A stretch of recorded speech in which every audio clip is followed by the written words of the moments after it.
Damos gracias a Dios por esta oportunidad que nos da de estar nuevamente en su casa de oración y predicar la palabra de Dios. Es un gran privilegio, pero también pues es una gran responsabilidad.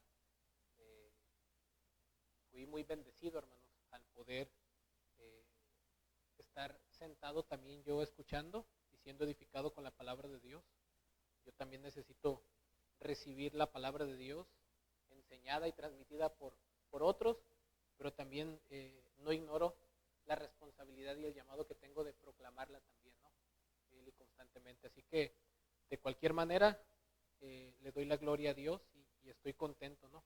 Tanto cuando el Señor me permite compartirla como escucharla, porque al final de cuentas toda nuestra vida gira en torno a la palabra de Dios, ¿no? O ya sea proclamarla o ya sea escucharla, pero que sea con una actitud correcta. Amén.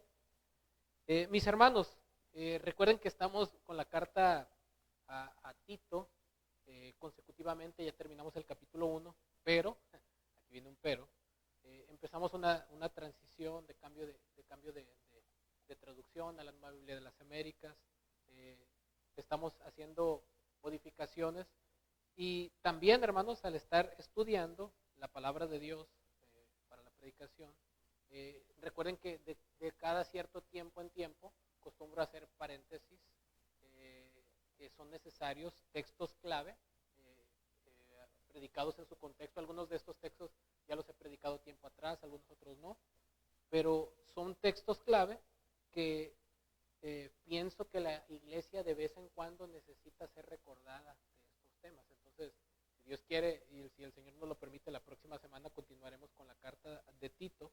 Pero hoy quiero tratar unos versículos específicos en particular con ustedes. En Efesios 2, 8, 9 al 10, por favor, hermanos. Y aunque ya a lo mejor estos versículos no los sabemos de memoria, ya lo hemos escuchado esto antes, a lo mejor es lo primero que aprendimos de la Biblia, es importante recordar las cosas más fundamentales de nuestra fe del Evangelio, hermanos, ¿sí? Del Evangelio de la gracia de Dios. Miren, si hiciéramos una encuesta, hermanos, de verdad, iba a entender el porqué, la importancia de estar enfatizando estos versículos. Si hacemos una encuesta en la mayoría de las iglesias evangélicas y hacemos una simple pregunta que nosotros usamos cuando evangelizamos, si es que evangelizamos, y lo digo por mí, y le preguntamos a una persona, a ver, si tú te murieras en este instante o en esta noche, ¿a dónde crees que irías? Y algunos dicen, no sé, otros dicen al infierno, otros dicen al cielo. Y la mayoría de personas evangélicas, cristianas, de X denominación, muchas de ellas han respondido esto. Y les digo con conocimiento de causa, no sé.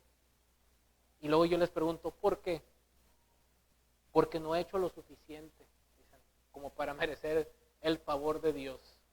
O respuestas por el estilo, o no he sido lo suficientemente bueno. U otras que me han respondido, pues yo creo que al cielo, ¿por qué? Porque yo toda mi vida he ayudado a gente, he hecho esto, he hecho y aquello. Y esa respuesta, hermanos, es preocupante, pastoralmente hablando, ¿no? ¿Por qué?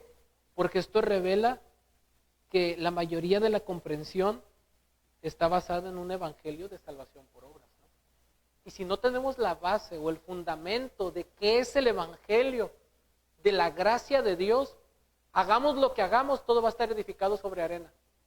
Podemos tener un conocimiento teológico profundo de otras cosas, pero si no asentamos las bases del evangelio, de la gracia de Dios, todo lo demás va a ser edificado sobre arena, ¿no es cierto? Y es mi intención, hermanos, entonces, que en este texto podamos ir a una de las cosas más básicas de nuestra fe en el Señor Jesucristo, del evangelio, ¿no?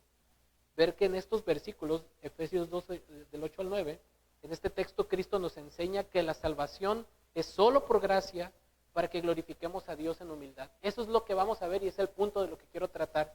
En este texto, Cristo nos enseña que la salvación es solo por gracia para que glorifiquemos a Dios en humildad. Por lo tanto, lo que vamos a ver en estos versículos es salvos solo por gracia. Ese es el título de la predicación, salvos solo por gracia.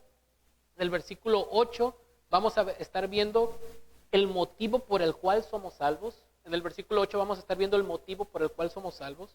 en la primera parte. En la segunda parte del versículo 8 vamos a ver la manera en que somos salvos, la manera en que somos salvos.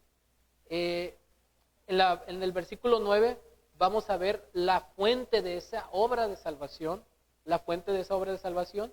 Y en el versículo 10 vamos a ver el objetivo final por el cual somos salvos, el objetivo final por el cual somos salvos. Entonces, ¿qué es lo que vamos a ver, mis hermanos, en este texto? Que la salvación es solo por gracia, con el propósito de que glorifiquemos a Dios en humildad. Leo para ustedes Efesios 2, 8 al 10, en la Nueva Biblia de las Américas. Dice así: porque por gracia ustedes han sido salvados por medio de la fe, y esto no procede de ustedes, sino que es don de Dios, no por obras, para que nadie se gloríe. Porque somos hechura suya, creados en Cristo Jesús para hacer buenas obras, las cuales Dios preparó de antemano para que anduviéramos en ellas. Oremos. Señor amado, venimos delante de ti pidiéndote de tu gracia y de tu misericordia para que podamos ver con claridad lo que Cristo nos enseña en este texto, que la salvación es solo por gracia, para que te glorifiquemos en humildad, para que podamos entender que a ti sea toda la honra y la gloria, que la salvación es del Señor y que en nosotros no hay nada bueno, y que el Evangelio se recibe por gracia, Señor, por tu gracia, por medio de la fe en tu Hijo. Que podamos ver con claridad a Cristo en este texto, Señor, que podamos exaltar a Cristo, ser transformados por Cristo y ser impulsados a proclamar a Cristo, Señor, con convicción, humildad, amor, poder, pureza, Señor, y gracia. Ayúdanos, Señor. Son textos tan básicos, Señor, pero así lo leyéramos 1000 veces, jamás dejamos de necesitar de escuchar las cosas más elementales de nuestra fe. Ayúdanos a incrementar y a profundizar y a comprender de manera más precisa y profunda el Evangelio de la gracia de Dios. Te lo pedimos y te pedimos que uses estos labios imperfectos, que abras corazones y que si hay alguien aquí que no es salvo, que traigas salvación con tu palabra poderosa. Te lo pedimos y te damos gracias en el nombre de nuestro Señor Jesucristo. Amén. Mis amados hermanos, una breve sinopsis del contexto de esta carta a los Efesios. Esta carta fue escrita por el apóstol Pablo alrededor del año 60 al 62 después de Cristo. Y aquí citando a un autor, Benward, hablando del tema básico de la carta a los Efesios, es el cuerpo de Cristo. Cristo es la cabeza y el cuerpo está constituido por judíos y gentiles, o sea, judíos y gentiles creyentes. La iglesia es una nueva comunidad comprada por Cristo para llevar a cabo los propósitos de Dios en el mundo. Y parte del propósito de esta carta es que, a diferencia de muchas otras cartas de Pablo, Efesios no fue escrito para tratar acerca de ningún problema ni controversia en particular. Pablo escribió la carta para instruir a los cristianos de Asia Menor acerca de los privilegios y responsabilidades de los que formaban parte de la iglesia, el cuerpo de Cristo. Y es curioso que los primeros 3 capítulos se aborda la parte teológica o doctrinal, y del capítulo 4 en adelante, cómo debemos de vivir a la luz de esa doctrina. ¿Sí? Podemos ver esa clara división. En el capítulo 1, el apóstol Pablo nos habla de la bendición, de las bendiciones espirituales que nosotros tenemos en Cristo. Del versículo 3 al 4, él aborda razones por las cuales Dios debe de ser alabado por nuestra salvación. De los versículos 15 en adelante, él pide oración para que los creyentes puedan ser iluminados en comprender ese poder que reside en ellos a través de Cristo. Y en el capítulo 2, aborda un tema necesario para poder fomentar la unidad en el cuerpo de Cristo, puesto que la iglesia está compuesta por judíos y no judíos que forman un mismo cuerpo en Cristo, y que podía haber diferencias entre ellos, de alguna manera un cierto orgullo nacionalista y religioso en los judíos, y de alguna manera un cierto celo o rechazo de los gentiles hacia los judíos, porque muchos de ellos habían rechazado a nuestro Señor, y había diferencias, hermanos, pero el entender la obra salvadora de Dios por su gracia en nuestras vidas, fíjese bien lo que va a producir: unidad. Pablo entonces aborda de los versículos 1 al 10 cuál era nuestra condición antes de ser salvos. En los versículos del 1 al 3 nos dice cómo era nuestra vida antes de Cristo. De los versículos 4 al 10 nos dice qué fue lo que Dios hizo en contraste con nuestra condición. En el versículo 4 del capítulo 2 nos dice qué fue lo que motivó a Dios a hacer lo que hizo, que fue su gran amor. Versículos 5 y 6 nos dice lo que hizo por nosotros, nos dio vida espiritual y una posición con Cristo. En el versículo 7 nos dice para qué lo hizo: para mostrar su desbordante gracia.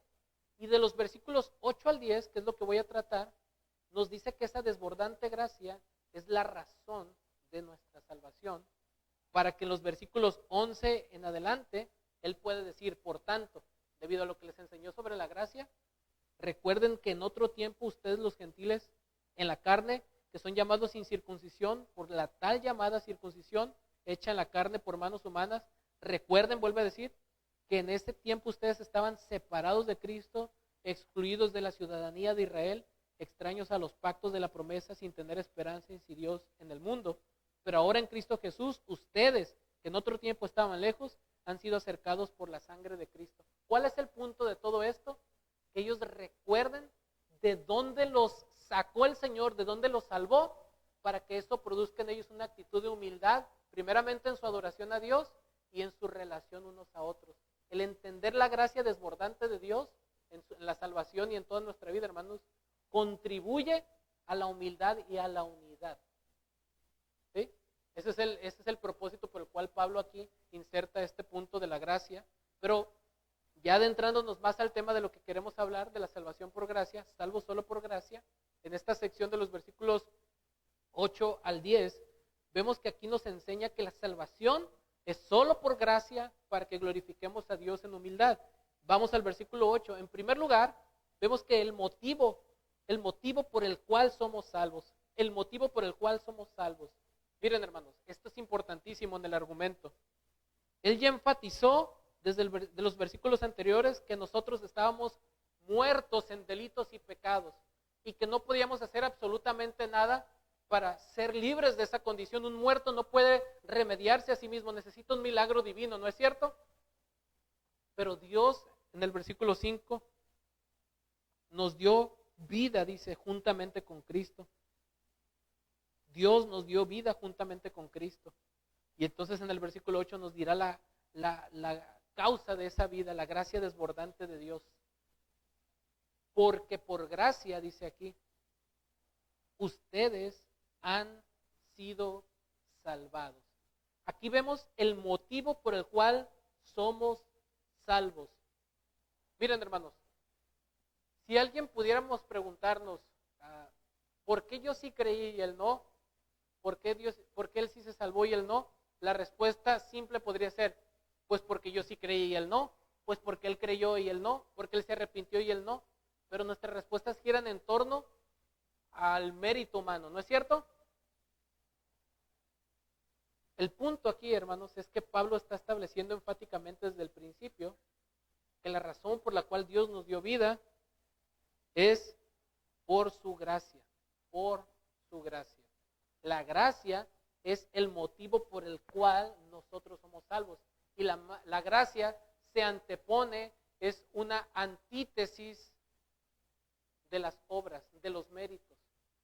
Nosotros hacemos cosas para ganar algo en base a nuestro esfuerzo, ¿no es cierto? Que en cierto sentido es correcto, ¿no? El que no trabaje, que no coma, ¿no? Tenemos que trabajar para poder obtener un beneficio, ¿no es cierto? Nada es gratis en el sentido de trabajar para obtener algo, pero en el ámbito de la salvación esto no funciona así. Nosotros desde pequeños somos programados para pensar que por esfuerzos nos ganamos las cosas. Si te portas bien hay premios, si te portas mal no hay premio, ¿no es cierto? Que en cierto sentido, hermanos, está bien. Yo no estoy diciendo que el mundo real funciona de esta manera, ¿no? Por ahí decía un profesor tomando la doctrina de R.C. Sproul, mira, aunque la salvación sea por gracia, mi materia la pasas por obras. Si no me entregas tareas, tú estás reprobado, ¿no? Y así funciona en la vida real, hermanos, ¿no? Sí, es el mundo cruel real. Pero en el ámbito de la salvación, esto no funciona así, hermanos. Ojo, en el ámbito de la salvación no funciona de la misma manera. Nosotros no obtenemos méritos para ganar el favor de Dios. Ese es el punto aquí que está estableciendo desde el principio. La razón es que porque por gracia. Esta palabra gracia es clave para entender el texto. Esta palabra gracia, del griego charis, da la idea básica de dar gratuitamente. Ese es el sentido básico de la palabra gracia, ¿no? La idea básica es la de dar gratuitamente, es un favor inmerecido. Y esta palabra gracia, hermanos, en diferentes contextos puede tener diferentes connotaciones. Por ejemplo, puede tener un sentido de bondad, lo que uno da a otro, lo que uno recibe de otro, una bendición, un regalo, un deleite, lo que es grato, hasta gratitud. Tiene todos esos sentidos, pero aquí en este contexto, el sentido de gracia es de favor divino. Es el de favor divino. Es el libre y gratuito favor que Dios ha manifestado en la salvación que Él otorga a pecadores que merecían condenación. ¿Cuál es el punto aquí de la palabra gracia, hermanos? Es el libre y gratuito favor que Dios manifiesta en la salvación que otorga a pecadores que merecen juicio. Ese es el sentido aquí de gracia. Un favor que no merecemos, pero no solamente eso, sino alguien que merece castigo, pero que Dios en lugar de darle castigo, lo trata con misericordia. ¿Sí? De hecho, me gusta mucho lo que dice William Hendrickson sobre esto. Cito textualmente a Hendrickson. Escuche. La gracia de Dios de la cual se hace mención en esta declaración es, por gracia han sido salvados, es, escuche, su amor como enfocado hacia el culpable e indigno. La misericordia se compadece, la gracia perdona, pero hace aún más que eso, salva enteramente, librando a los hombres de la más grande miseria, es decir, de la condenación eterna, y otorgando a ellos las más escogidas bendiciones, tanto para el cuerpo como para el alma. Ser salvo por gracia es lo opuesto a ser salvo por méritos. El mérito que pretendidamente resulta de la bondad inherente o del arduo esfuerzo. Fin de la cita, ¿no? Bueno, simplemente estoy reforzando la idea, hermanos. El punto aquí, quiero que se lleve este concepto con claridad. Cuando dice aquí por gracia, aquí está estableciendo claramente que la salvación no es algo que nosotros obtenemos o ganamos por nuestro esfuerzo, sino que es un acto libre del amor de Dios, que es un favor que Él quiere dar hacia alguien que es indigno y que no lo merece. Ese es el punto, ¿no? Es el favor de Dios hacia un pecador que merece condenación y que Dios decide salvarlo, perdonarlo y comprarlo para sí a través de la obra de Cristo. ¿Sí? Entonces es el favor libre y soberano gratuito que Dios tiene hacia pecadores indignos. Y es opuesto a méritos, a esfuerzo humano. Es algo que Dios hace soberanamente en el pecador. Entonces, desde aquí ya está estableciendo el argumento, el motivo por el cual somos salvos. ¿Cuál es? La gracia, no las obras, no el esfuerzo humano, no lo que nosotros podemos lograr por portarnos bien, hermanos. No, la salvación no se gana por el esfuerzo humano, es por la gracia de Dios. ¿Sí? Es lo que estamos viendo en el texto, porque por gracia son salvos. Otro aspecto que cabe destacar aquí, hermanos, es que el sentido de la palabra salvación aquí tiene que ver en el sentido de una liberación completa de las consecuencias del pecado, porque la palabra salvación en diferentes contextos puede significar, por ejemplo, ser librado de enemigos, ser librado de peligros temporales, ser librado de una enfermedad, pero el contexto de lo que está hablando aquí habla de la salvación en el sentido amplio y específico de la liberación eterna de nuestros pecados, de ser librados de la ira de Dios por causa de nuestros pecados, de la condenación eterna. ¿Sí? Habla de esa salvación en este contexto. Y es interesante, hermanos, porque voy a explicar un poquito aquí de gramática, hermanos, pero quiero que lo vean porque es importante. Aquí Pablo, en el griego, en el original, utiliza dos palabras que se complementan para hacer un verbo, ¿no? Él pudo haber usado el verbo salvar y conjugarlo en un tiempo y ustedes han sido salvados. Pero él utiliza dos palabras para unirlas y que se hagan un verbo porque está enfatizando la acción. Está enfatizando la acción. Y otra de las cosas es que este verbo compuesto está en voz pasiva. ¿Qué significa esto, hermanos? Es importantísimo porque nos está diciendo que alguien no se salva a sí mismo en modo reflexivo o alguien activamente no logra agradar a Dios para luego ser salvado.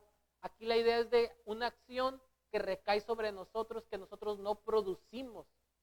Ese es el sentido de la voz pasiva. Una acción recae sobre la persona. La persona no activamente hace esa acción. Y ese es el sentido. Ustedes han sido salvados. No es lo mismo que decir, ustedes se salvaron. Ustedes lograron que Dios los salvara. No, la acción es pasiva. Ustedes fueron salvados por alguien más, no por ustedes mismos. Y es importante enfatizar este aspecto. Otra de las cosas que vemos aquí es el tiempo verbal.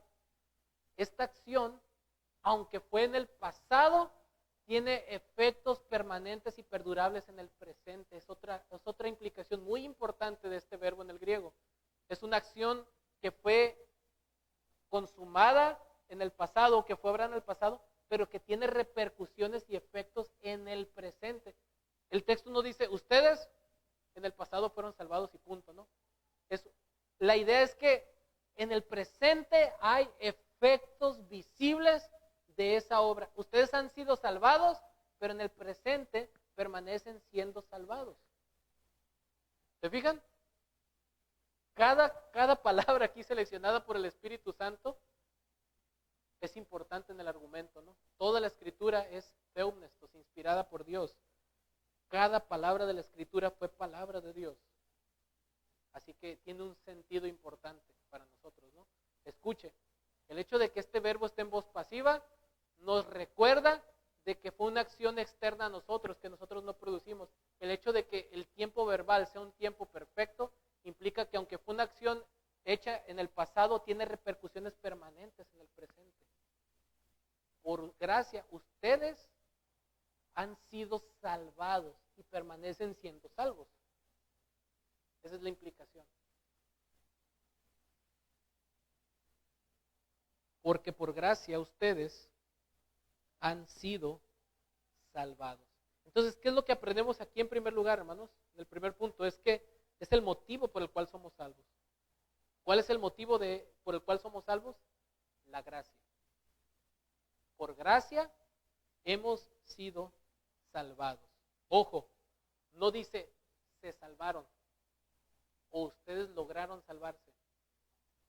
Han sido, voz pasiva, una acción pasada con repercusiones en el presente. El motivo por el cual somos salvos es la gracia. De antemano en esta frase ya podemos entender por qué la salvación es solo por gracia, por qué somos salvos solo por gracia, ¿no es cierto?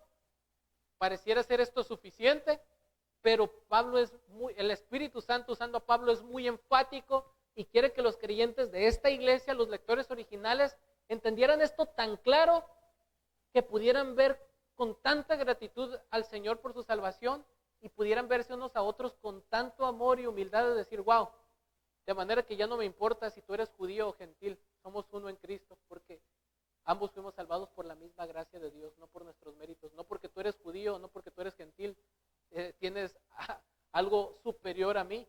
Todos somos iguales porque hemos sido salvados por la misma gracia. ¿Se fijan cuál es el punto, hermanos? Las implicaciones de esto. La gracia. La gracia. El motivo por el cual somos salvos entonces es la gracia. Pero en segundo lugar, sigue diciendo el texto, la manera en que somos salvos. Obviamente la gracia es el motivo, pero la manera en cómo Dios lleva a cabo esa obra es la fe. Sigue diciendo el texto, porque por gracia ustedes son salvos, han sido salvos, y sigue diciendo el texto, por medio de la fe, por medio de la fe. Y esto nos dice entonces el medio por el cual recibimos esa obra de salvación, el perdón de pecados y la vida eterna. Miren, hermanos, nadie, absolutamente nadie, nace siendo salvo. Es cierto que la Biblia, en Efesios capítulo 1, nos habla de que fuimos predestinados, pero un predestinado no nace siendo salvo. Tiene que escuchar el evangelio, arrepentirse y creer.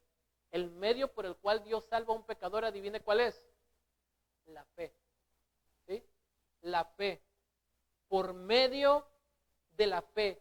Y ojo, ¿cuál es el significado de fe en este contexto? Porque no siempre que nosotros vemos la palabra fe en la Escritura significa lo mismo en un mismo contexto. A veces la palabra fe tiene el sentido subjetivo de confianza, a veces la palabra fe tiene el sentido objetivo de cuerpo de doctrinas recibidas. Por ejemplo, en Judas, que contendamos ardientemente por la fe que ha sido una vez dada, ahí no se refiere al acto de creer, sino a la verdad recibida. Entonces, ¿cuál es el sentido aquí de la palabra fe? Aquí no se refiere al cuerpo de doctrinas recibidas, sino al acto de recibir el evangelio, la obra salvadora de Cristo. Es decir, implica y presupone también el arrepentimiento, la conversión, hermanos. Es el hecho de poder creer en el acontecimiento histórico que Dios se hizo carne, vivió una vida sin pecado, murió conforme a las Escrituras y que resucitó al tercer día conforme a las Escrituras. Es poder creer en la obra perfecta expiatoria de nuestro Señor Jesucristo. Es creer que aquel que no conoció pecado fue tratado como culpable por nosotros para que nosotros pudiéramos ser declarados justos por Dios. ¿Sí? Es poner nuestra confianza en que Él murió y resucitó por nosotros. Y que gracias a ese sacrificio, a esa obra, nosotros podemos ser perdonados y ser reconciliados con Dios. No por lo que nosotros logramos, sino por lo que Él logró en la cruz por nosotros. ¿Sí? Entonces la palabra fe obviamente tiene el sentido básico aquí de confianza, pero también presupone el arrepentimiento. Es decir, en la conversión se requiere tanto arrepentimiento como fe. ¿Sí? Alguien que cree que Jesús murió y resucitó es porque está aceptando que no se pueda salvar por sí mismo, que es pecador y que fuera de esta obra de gracia no puede ser perdonado. Implica reconocer que fuera de la obra de Cristo, tú y yo estamos totalmente perdidos y que no podemos salvarnos de otra manera y que solamente por medio de Él nosotros podemos ser perdonados. Y eso presupone el arrepentimiento también, hermanos. ¿Sí? Es la confianza plena en la persona y obra de Cristo para nuestra salvación. ¿Sí? Entonces, ¿cuál es el medio? ¿Cuál es la manera en que somos salvados? Por medio de la fe. No basta con solo conocer los hechos históricos de quién es Jesucristo y lo que hizo en la cruz. No basta con creer que Él es Dios. No basta con que entiendas que eres pecador. No basta con entender que la Biblia es verdad, sino que es un entendimiento intelectual que también te afecta en lo emocional, pero lleva a inclinar tu voluntad a Él. ¿Sí? ¿Se fijan? Implica lo intelectual, implica lo emocional, implica el acto de la voluntad, de darle la espalda al pecado y caminar por fe en obediencia a Él. Una entrega de todo tu ser a Él. Un descanso total, ojo, un descanso total en que Él y solo Él murió para que tú y yo pudiéramos ser perdonados y tengamos vida eterna, de manera que nuestro perdón no está condicionado en lo que tú y yo somos o hacemos o logramos, sino en lo que Él logró por nosotros en la cruz, y que somos perdonados y amados gracias a lo que Él hizo a favor de nosotros, no lo que nosotros podemos hacer a favor de Él. Este es el entendimiento más básico, hermanos. Y aquí no hay méritos de nosotros, méritos de Él sí, por lo que Él hizo, pero méritos de nosotros no. ¿Podemos ver esto con claridad, hermanos? No es por nuestras obras, no es por nuestros méritos. somos bien inteligentes o porque Dios vio que le íbamos a servir. No, es por su pura gracia. ¿Sí? ¿Es claro el texto, hermanos? No estamos añadiéndole ideas, no estoy diciendo mis opiniones, simplemente estoy explicando lo que el texto dice en su contexto, a menos que queramos hacer un pretexto. El punto es aquí, mis hermanos, es que la manera en que somos salvos es por medio de la fe. Y eso presupone e implica que tú debes arrepentirte de tus pecados y que tú debes de creer y poner tu confianza y descansar solamente en Cristo y solo Cristo para tu salvación. Ojo, porque hay sectas, hay iglesias que hablan de la obra de Cristo, que creen que Él es verdadero Dios y verdadero hombre y que murió y que es el Salvador. Pero ojo, eso no es suficiente. Roma también cree eso. Pero Cristo no es suficiente. Necesitamos a la Virgen, a los santos, los mediadores, la iglesia. Tú necesitas a Cristo más obras para ser salvo. Es lo que estas personas enseñan. Pero no, mis hermanos. Es poner tu confianza y tu descanso que solo por lo que Él es y logró con su vida, muerte y su resurrección, tú y yo somos perdonados y hechos justos ante el Padre. Ese es el punto. Solo por su obra, no por nada más. Esa es la implicación. Solo Cristo es suficiente para salvar. Porque en Él habita corporalmente toda la plenitud de la deidad, dice Colosenses. Él es suficiente para perdonar, salvar. ¿Sí? No necesitamos de otro mediador, no necesitamos de obras, no necesitamos de nada más que la obra perfecta expiatoria de Él en la cruz. Cuando Él murió dijo, tetelestai, consumado es, la deuda ha sido pagada en su totalidad. Su sacrificio es suficiente para limpiar, perdonar y salvar al más vil pecador que se arrepiente y cree en Él. Ese es el punto. Es por medio de la fe que recibimos ese don. ¿Sí? Es por medio de la fe. Eso implica que debes arrepentirte y debes de poner tu confianza en la obra perfecta de Cristo en la cruz. Puedes estar pensando,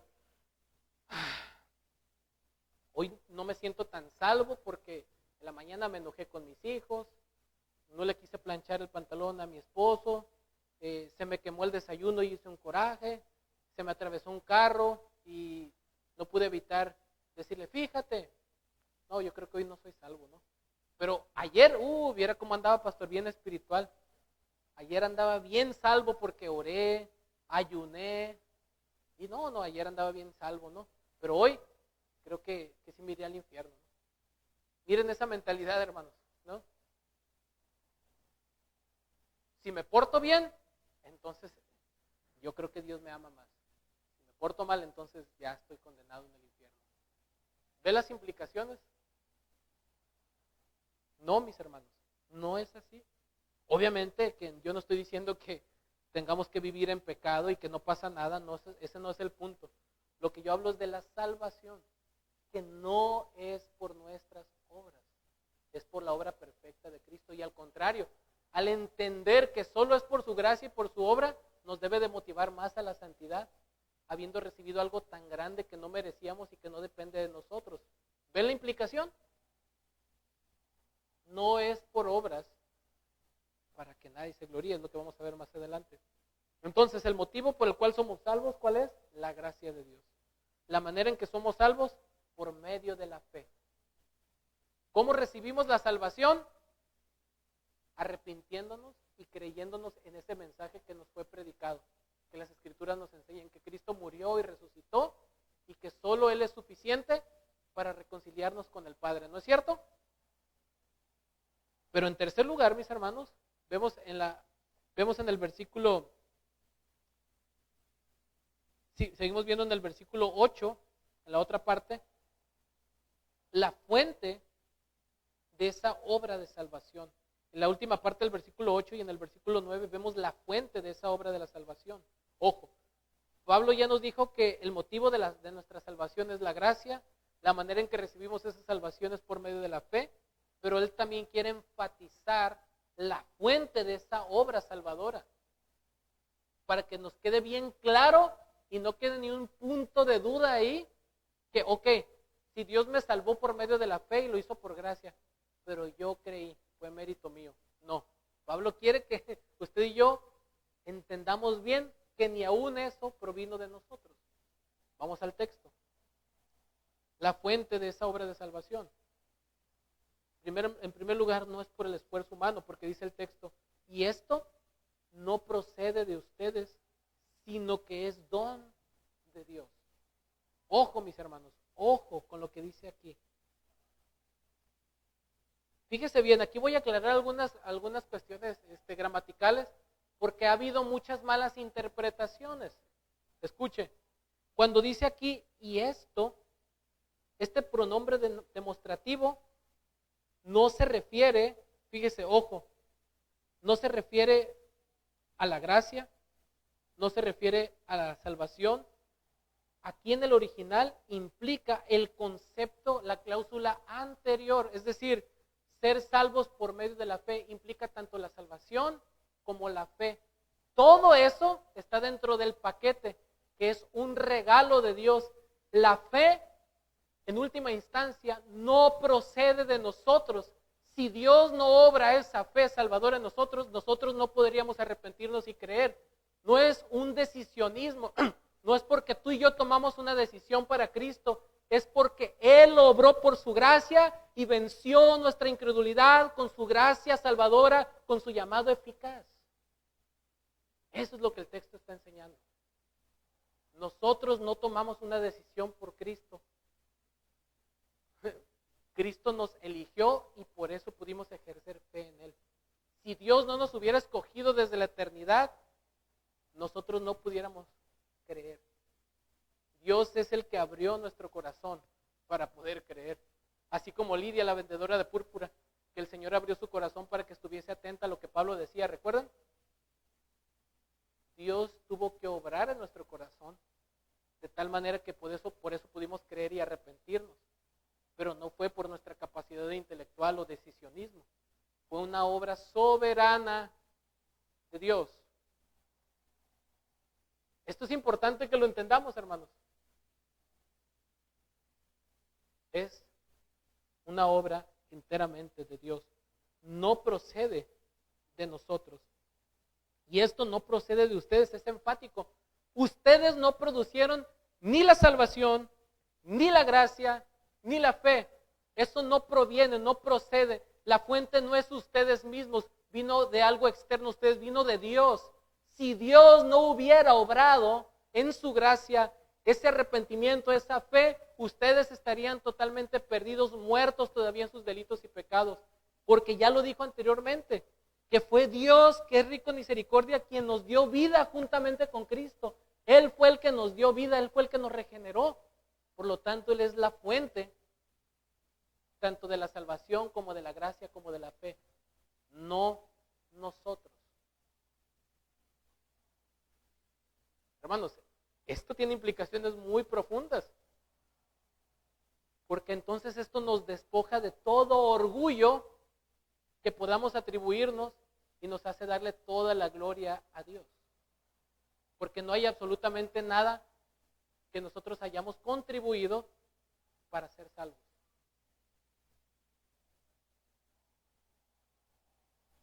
Es un don de Dios y la palabra don quiere decir regalo. Y es intencional, porque no, utiliza la palabra don como una dádiva, no como un pago. ¿Entienden la idea? Un pago es algo por lo que tú hiciste previamente, pero un regalo es algo que alguien te da sin que tú lo merezcas, por la bondad de esa persona, ¿no es cierto? Fíjense el énfasis, hermanos, en el texto. Y esto no procede de ustedes, sino que es don de Dios. Sigue enfatizando aquí, hermanos, sigue enfatizando que no solamente no es por el esfuerzo humano, sino que el propósito de enfatizar esto es para que nadie se atribuya méritos. Mire lo que dice, sino que es un don de Dios, no por obras, para que nadie se gloríe. Ojo el énfasis ahí. No por obras. La palabra obras aquí en este contexto se refiere a todos los logros o méritos por esfuerzo propio o personal. ¿Sí? No por nuestros propios esfuerzos, para que nadie se jacte, se gloríe o piense algo de sí mismo que logró y que diga, yo sí creí y él no, por eso se va a ir al infierno. Yo fui mejor porque yo sí me arrepentí, yo sí creí y además predico. No, hermanos, no es así. No podemos jactarnos absolutamente de nada, ni de la salvación, ni de los ministerios, ni de los dones, ni de nada, porque todo es por su misericordia, todo es por su gracia. Él es la fuente de todo esto. No podemos jactarnos ni gloriarnos de nada. De lo único que podemos gloriarnos es del Señor. Pero de nosotros, en nosotros no hay nada bueno. De verdad, no hay nada bueno, porque el texto enfatiza en el versículo 1, dice que estábamos muertos en delitos y pecados, y que éramos por naturaleza que los demás, hijos de ira, lo mismo que los demás. O sea, y luego en el versículo 11 en adelante, como leímos, recuerden que en ese tiempo ustedes estaban separados de Cristo, excluidos de la ciudadanía de Israel, extraños a los pactos de la promesa, sin tener esperanza y sin Dios en el mundo. O sea, en otras palabras, ustedes eran de lo peor, recuérdenlo. No había nada bueno en ustedes, pero Dios, qué rico en misericordia, hizo esa obra por su gran amor con que nos amó. Es la gracia, el motivo por el cual ustedes han podido tener vida eterna. No se les olvide, es la gracia, son salvos solo por gracia, no por sus méritos. Ustedes no lograron ni ganaron nada, no se crean buenos en ustedes mismos, no se jacten, no piensen que son mejor que los demás porque fue por gracia. Entiendan esto. Es como si a través de cada énfasis que leemos en cada línea, en cada frase, Dios nos está diciendo, entiende, recuerda, ni es mi gracia, es mi gracia, es mi gracia. No tus méritos, no tus méritos. Tú no lo lograste, yo lo logré por ti porque te amo. Pero tú no lo lograste, yo lo logré por ti. Este es el énfasis. No por obras, para que nadie se gloríe. Entonces ya vimos cuál es la fuente de esa obra de salvación. La fuente de esa obra de salvación, ¿cuál es? La obra de Dios. No procede de nosotros, sino que es un don de Dios para que nadie se gloríe. Y en última instancia, en el versículo 10, vemos el objetivo final por el cual somos salvos. Ojo, porque esto es bien importante aclararlo. No solamente somos perdonados y salvados para no ir al infierno. Eso es solo una parte de la verdad. Sino que somos transformados, somos salvados para de aquí en adelante vivir para su gloria, mostrando con nuestras acciones que ahora somos de Él. ¿Sí? Mientras que la causa de nuestra salvación no son nuestros méritos o nuestras obras, el resultado de nuestra, o el propósito de nuestra salvación es para con nuestras obras demostrar que Él nos ha salvado. Ojo, no es una contradicción. Mientras que la causa de nuestra salvación no son las obras, el propósito y el resultado final son obras que dan evidencia de la gracia transformadora que Él ha hecho en nosotros. No es una obra pasiva, no es una gracia pasiva. Es una gracia que cambia tu posición ante el Señor, pero también es una gracia que transforma. Es una gracia que te perdona, pero es una gracia también que te transforma de adentro hacia afuera. Ojo, porque el Evangelio es una obra poderosa, hermanos. La gracia de Dios hace algo tan radical y tan poderoso en un pecador que te cambia de dentro hacia afuera. O sea, no solamente es que ya no eres condenado y eres perdonado, es que esa gracia también te transforma por completo. Transforma tu manera de pensar, de manera de vivir, tu cosmovisión, tu manera de ver las cosas, tu manera de las relaciones que llevas. Todo cambia. Todo cambia. Es un cambio absoluto y radical. Poderoso. Y nada menos porque Dios es todopoderoso. Y Cristo logró eso por su pueblo. Ojo, hermanos. Porque el texto dice, porque somos hechura suya, creados en Cristo Jesús para buenas obras, las cuales Dios preparó de antemano para que anduviéramos en ellas. Porque somos hechura suya, creados en Cristo Jesús. ¿Cuál es la implicación de esto, hermanos? ¿Cuál es la implicación de esto? La idea de esta palabra, hermanos, cuando dice, porque somos hechura suya, creados en Cristo Jesús, da la implicación de que al momento de ser salvados por la gracia, a la par, fuimos recreados, fuimos creados de nuevo para ahora tener una nueva dirección de vida. ¿Sí? Para ahora tener una nueva dirección de vida, un nuevo rumbo, un nuevo propósito. Y esa dirección de nuestra vida es glorificar a Dios a través de nuestras acciones. Glorificar a Dios en nuestras acciones. Ojo, ¿qué diferencia hay entre una persona que no es cristiana, que mira en el supermercado que una persona tiene que regresar mandado a su carrito porque no le alcanza y generosamente él le pone el mandado, a un cristiano que hace lo mismo? Pudiera ser aparente y externamente la misma obra, ¿no? Pero la diferencia es que alguien que no es de Cristo lo va a hacer para su propia gloria, no para la gloria de Dios.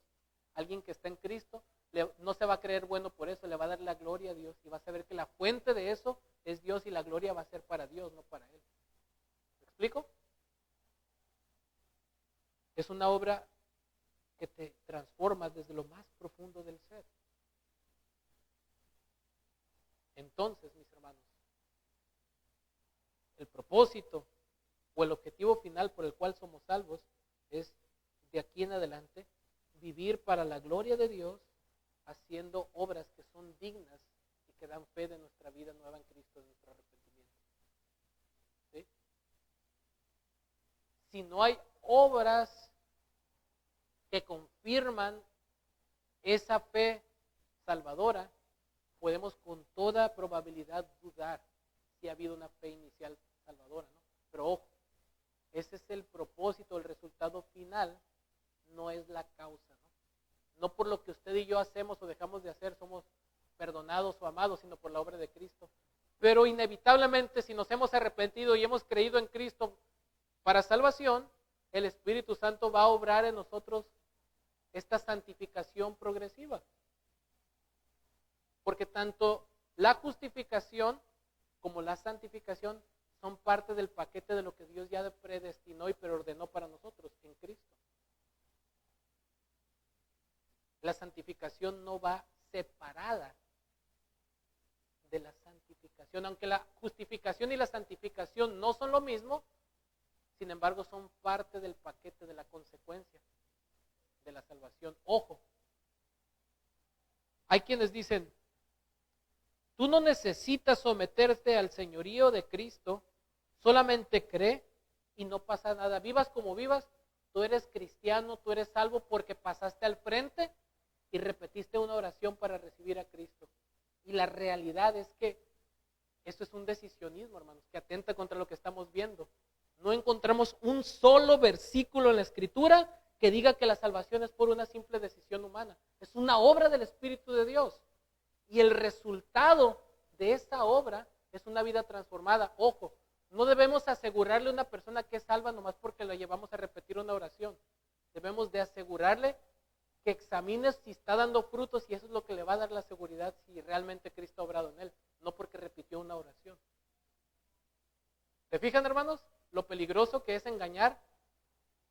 Tenemos que llevar a que las personas entiendan quién es Cristo, lo que ha hecho por ellos, y el Espíritu Santo debe producir arrepentimiento y fe en su obra. Porque la gente puede responder por motivos equivocados. Sí voy a recibir a Cristo porque me anda yendo mal económicamente y a lo mejor Él me puede alivianar. Sí, como ando mal en mi matrimonio, Él va a arreglar mi matrimonio y cómo no, pues voy a pedirle a Cristo que me solucione mis problemas, ¿no? Pero quien entiende el Evangelio dice, si mi matrimonio no se arregla, si mi situación económica empeora, si Dios no me sana, no me importa, pero lo que yo sí sé es que no me voy a ir al infierno y eso es lo más precioso e importante, que Él me ha perdonado. ¿Se fija? Ese es el punto. una gracia que te transforma, que te salva, que te redirige la vida. Porque ese es el objetivo final por el cual somos salvos. Vivir para la gloria de Dios en Cristo, a través de nuestras acciones. Esas acciones son producidas por el Espíritu Santo a través de la palabra de Dios. Es una obra progresiva y no significa que siempre vamos en una línea recta hacia arriba. Nuestro progreso es como un electrocardiograma, así todo hacia arriba, ¿no? No es estático, pero debe de haber un progreso. Entonces, mis amados hermanos, hemos visto en este texto que la salvación es solo por gracia para que glorifiquemos a Dios en humildad.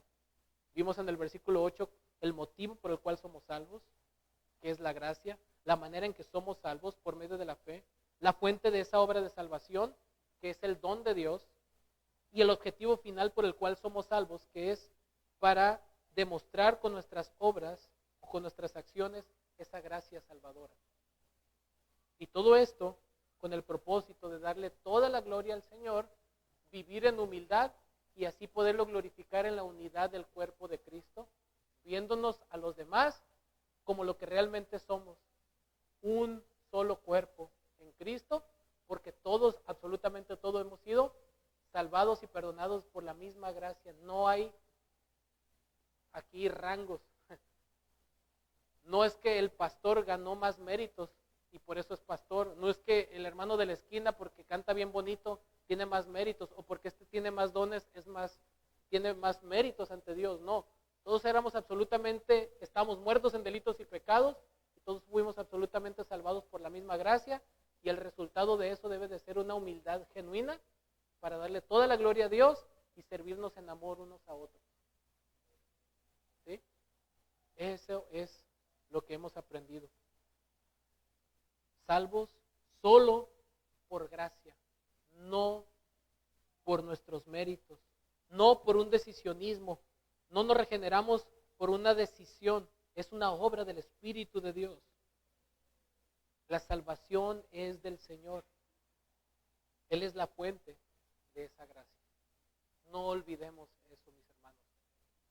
El Evangelio no se trata de nosotros, en primer lugar. Se trata de Dios y de su obra en nosotros.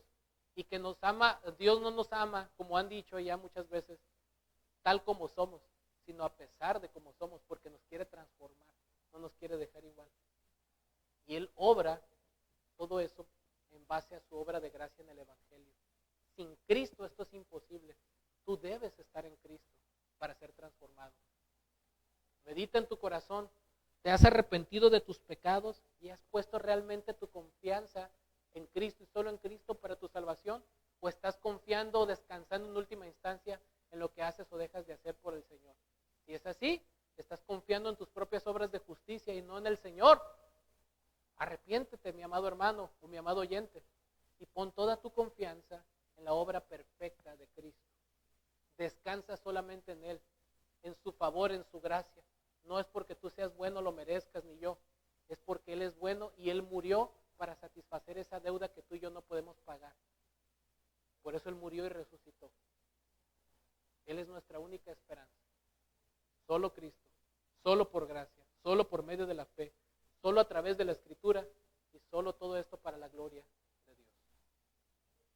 Oremos. Señor amado, te damos gracias por recurrir a algo básico, elemental de nuestra fe, pero que con facilidad tristemente olvidamos en nuestro pecado. Yo cada día necesito ser recordado de este evangelio de la gracia.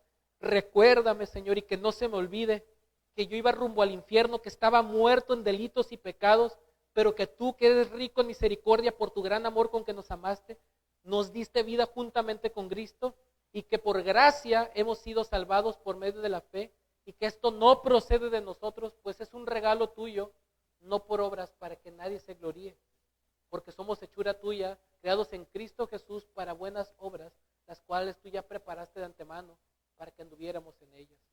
Ayúdanos a vivir la realidad de que somos salvos solo por gracia y que esa gracia nos lleve a ser más como Cristo, a parecernos más a Cristo, a amar más a Cristo y a proclamar más a Cristo, Señor. Que Cristo sea el centro de nuestra vida, por tu gracia, Señor. Afiánzanos en el Evangelio de la gracia de Dios y que todo lo que hagamos no sea por legalismo, Señor, sino producto y como consecuencia de esta gracia salvadora y transformadora en nuestras vidas. A ti y solo a ti sea toda la honra y la gloria, porque la salvación es solo por tu gracia, Señor. Te lo pedimos y te damos gracias en el nombre de nuestro Señor Jesucristo. Amén. Dios los bendiga, mis hermanos.